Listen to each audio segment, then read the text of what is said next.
안녕하세요. 필라테스 강사 필라멘토 진아입니다.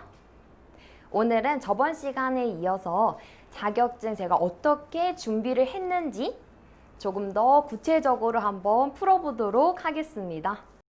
많은 분들이 PMA 자격증은 아무나 딸 수 없고 취득하기 어려운 라이센스라고 생각하시는데요. 그도 그럴 것이 첫 번째는 영어로 본다는 점인데요.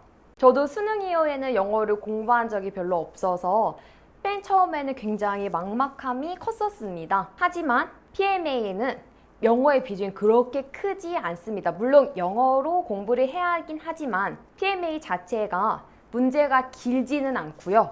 같은 유형이 계속해서 반복적으로 나옵니다. 그래서 모의고사를 정독을 하고 그거가 해석이 된다면 PMA 영어 때문에 불합격하실 일은 없다고 생각합니다. 그리고 이제 두 번째가 병리학과 해부학인데요.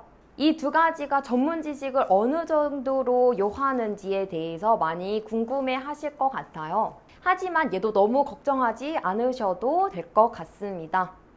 PMA에서는 의사의 영역과 강사의 영역을 철저하게 구분지어 놓아서 강사가 꼭 알아야 하는 질병들과 이제 해부학이어서 그렇게 깊게까지는 공부를 하지 않으셔도 됩니다. 딱 스터디 가이드에서 나와 있는 그 부분만 열심히 공부를 하시면 됩니다.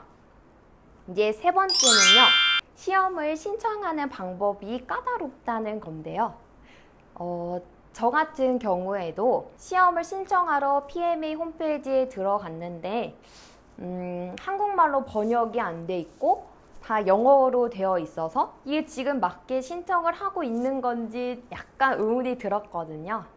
네, 여기에서 Get Certified 부분을 먼저 클릭을 하신 후에 어플라이 온라인을 들어가시면 그대로 이제 로그인 한 후에 시험 결제 일정 잡는 칸으로 넘어가게 됩니다. 그래서 얘도 너무 걱정하지 않으셔도 되고요. 팁만 드리자면 미리 집의 주소와 협회 주소를 영어 주소로 준비해 놓으시면 좀 더 수월하게 신청을 할 수 있을 거라고 생각합니다. 이제 가장 많은 사람들이 궁금해 하셨을 저의 공부 방법, 준비 과정에 대해서 한번 설명을 해 드리겠습니다. PMA 시험을 보기 위해서는 세 가지 책이 필요한데요. 스터디 가이드, 프랙티스 퀘스천스, 리턴 투 라이프 이 세 권입니다. 네, 시험은요. 이 리턴 투 라이프 책을 뺀 나머지 두 권이 거의 중점적으로 나옵니다. 그래서 저는 이 세 권이 물론 영어로 되어 있기 때문에 맨 처음에 번역본을 샀습니다. 이 PMA NCPT라는 책인데요. 번역본을 찾아보니 인터넷에 이거 한 권밖에 안 나오더라고요. 그래서 우선 얘를 사서 이제 이파마스터라는 협회를 등록을 해서 거기에서 도움을 좀 받았습니다. 이 협회에서 복사본을 주셔서 이 원서와 이 번역본을 번갈아 가면서 공부를 했었습니다. 이 원서를 가지고 그리고 이 원서와 번역본을 가지고 계속해서 읽고 해석해보고 읽고 해석해보고 하니까 한 3번 정도 읽었을 때에는 이 딱히 번역본이 없이도 해석이 술술술술 되더라고요. 그리고 이제 여기서부터가 좀 중요할 것 같은데요. 저는 5가지로 PMA를 챕터를 만들어서 정리, 공부를 했습니다. 첫 번째, 강사의 실천 영역. 두 번째가 실기 및 티칭. 세 번째가 해부학. 네 번째가 병리학. 5번째는 역사 및 철학입니다. 지금부터 이 5가지 설명 한번 해볼게요. 첫 번째는요, 강사의 실천 영역인데요. 스터디 가이드 책을 맨 처음에 피시면 제일 맨 앞에 한 2-3장 정도에 걸쳐서 이렇게 써 있습니다. 강사가 해야 하는 것과 하지 말아야 할 것이 이렇게 쭉 써 있어요. 얘는 정확하게 암기가 필요합니다. 한 10개, 12개 정도 있었던 것 같은데요. 여기에서도 키포인트는 안전과 개개인의 이제 필요에 맞춰준다. 이거였던 것 같습니다. 그래서 얘는 꼭 하지 말아야 할 거, 해야 될 거를 다 암기를 해주셔야 합니다. 그리고 두 번째, 실기 및 티칭 부분인데요. 얘의 키포인트는 이 동작의 이름과 동작을 정확하게 연결하는 게 되게 중요한 것 같아요. 제가 좀 쉽게 풀어서 말하려고 예를 조금 들어봤어요. 예를 들면은, 근데 시험에 브레스트 스트로크라는 동작이 너무 많이 나오는 거예요. 이 브레스트 스트로크의 셋업은 어떻게 하냐? 이게 질문이 굉장히 많이 나왔어요. 답은 롱박스에서, 그리고 스트랩은 손에, 그리고 풋발을 바라보면서, 이게 답이었고요. 또 다른 문제는요. 예를 들면 업스트레치에서의 우리 발의 정렬은? 이라고 물어봅니다. 그 시리즈가 굉장히 많잖아요. 그 중에서도 업스트레치가 좀 많이 나오는 것 같았어요.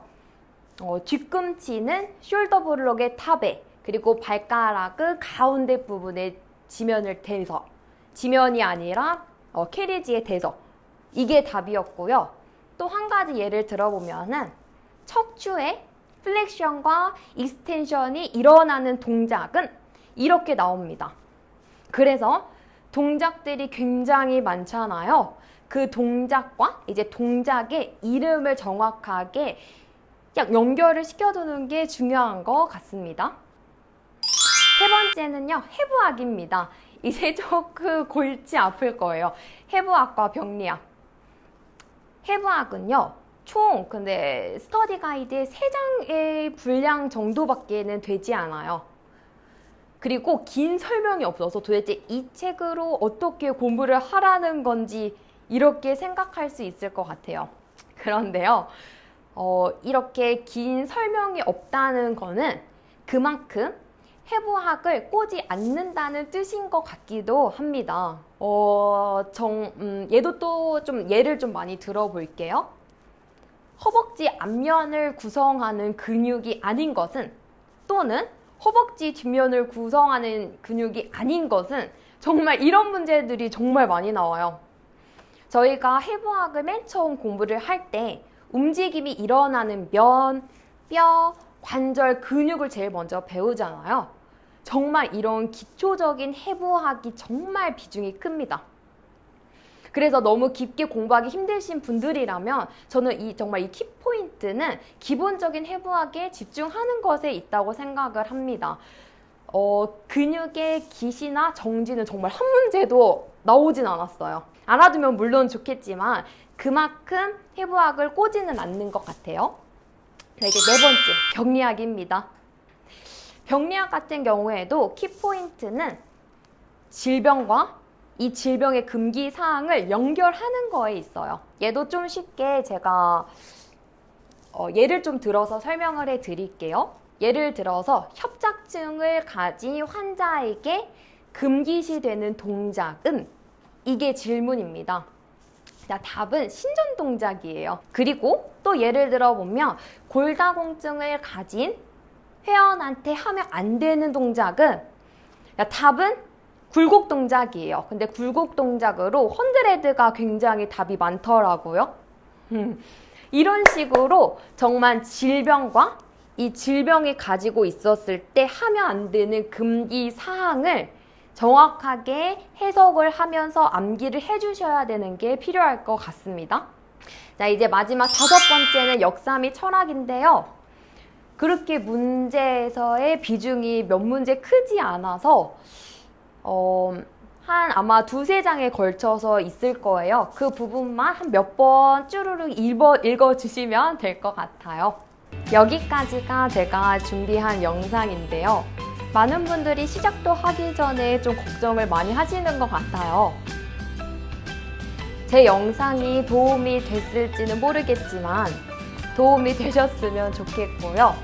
혹시라도 공부를 하시다가 어렵거나 궁금한 사항이 생기시면 언제든지 댓글 남겨주시면 제가 바로 댓글 남겨드리도록 하겠습니다.